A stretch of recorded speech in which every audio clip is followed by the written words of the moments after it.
Bismillahirrahmanirrahim. I am Dr. Mohibullah Wazir, and today we discuss the triangles of the neck. Look, the neck is deep to the skin, covered by an investing layer of the deep fascia.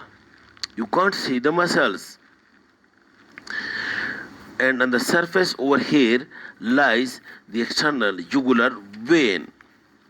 Like this, you can see over here. Like this, you can see over here.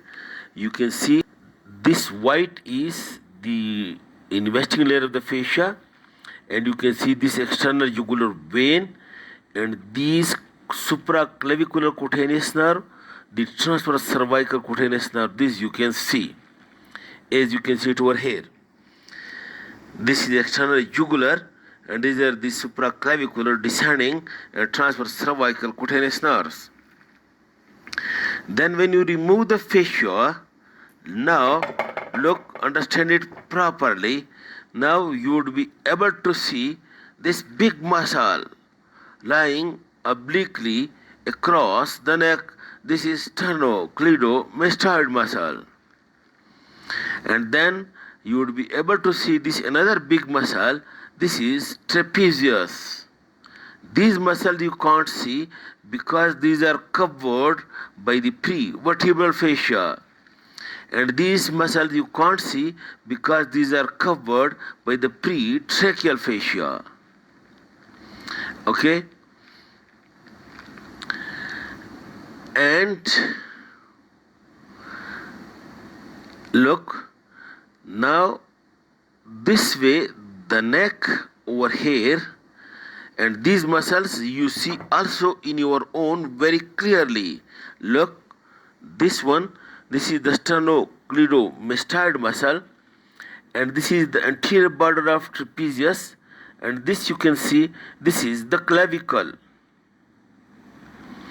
In this way, and these muscle which lies over here, these are covered by prevertebral fascia, where these big muscles, these are only covered by the investing layer. When you remove the investing layer, you can see these, but you can't see these muscles.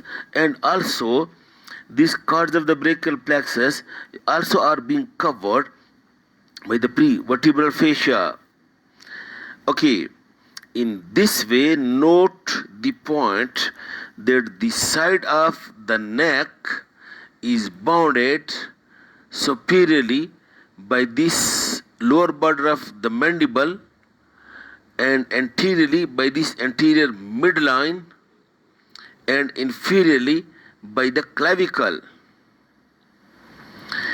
And this each side of the neck is then being divided by this sternocleidomastoid muscle into two triangles. One triangle, this one, sternocleidomastoid, trapezius and clavicle. This is posterior triangle. Another triangle, the sternocleidomastoid, the inferior border of the mandible and the anterior midline. This is the anterior triangle. Anterior and posterior triangle. And then on the occipital side over here, one another triangle lies, which is called a suboccipital. The posterior triangle is divided into two. This upper part is called occipital triangle, while over here is the suboccipital triangle. And in addition to this, many other small triangles are being described. For example, you say the carotid triangle, the scalene triangle, and lesser triangles, and then Pyrgost's backlot triangles, Farabush triangles. These are triangles we will discuss in detail. In common, the student always knows about the anterior triangle, the posterior triangle, and the subdivisions of these triangles into other small triangles, and also the subtriangle, the suboccipital triangle. But these others, lessers, Pyrgos, backlots, and Farabush triangles are also being described, which I will discuss later on.